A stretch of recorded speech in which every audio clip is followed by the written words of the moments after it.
Getting ready and traveling to Egypt. Napoleon raised a sizable invasion force at the beginning of 1798. On May 19, 1798, his fleet, which consisted of more than 300 ships and some 38,000 soldiers, sailed out of Toulon. About 150 scientists, engineers, and academics who belonged to the Institut d'Egypte, whose goal was to research and record Egypt's past and present, accompanied the armed forces.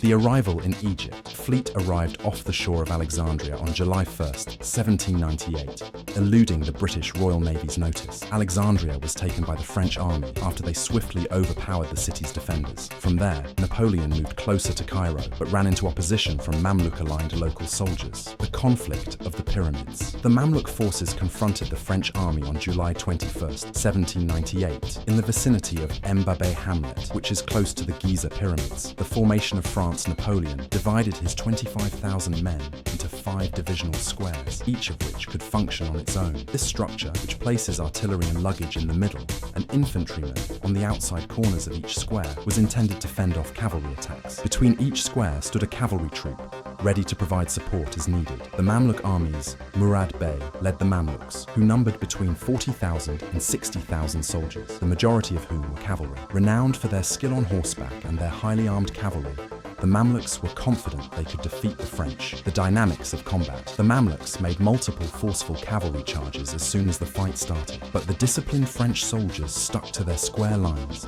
and unleashed volleys of musketry that wiped out the cavalry that was charging. Another important factor was the French artillery, which destroyed Mamluk formations before they could come close to the squares where the infantry was stationed. The Mamluks were outnumbered, but they could not break through the French lines. The French artillery proved to be too formidable for the Mamluk cavalry, resulting in a spectacle of chaos and devastation on the battlefield. Eventually, Murad Bey and a large portion of his army were forced to withdraw. Repercussions of the combat. French takeover of Cairo. Following the conflict, the French successfully took control of Lower Egypt by marching into Cairo. The triumph dealt a serious damage to the Mamluk power structure and greatly boosted the morale of Napoleon's men. Strategic repercussions.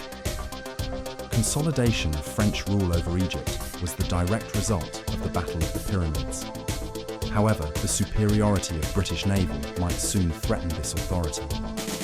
The British force, led by Admiral Horatio Nelson, annihilated the French fleet at the conflict of the Nile on August 1, 1798, just 10 days after the conflict. Napoleon's army was consequently cut off from France and left stuck in Egypt. Impact on culture and science. The scientific and cultural research that Napoleon's Egyptian war sparked is one of the campaign's lasting effects. The scientific and scholarly community that accompanied the French army made important advances in the study of ancient Egypt.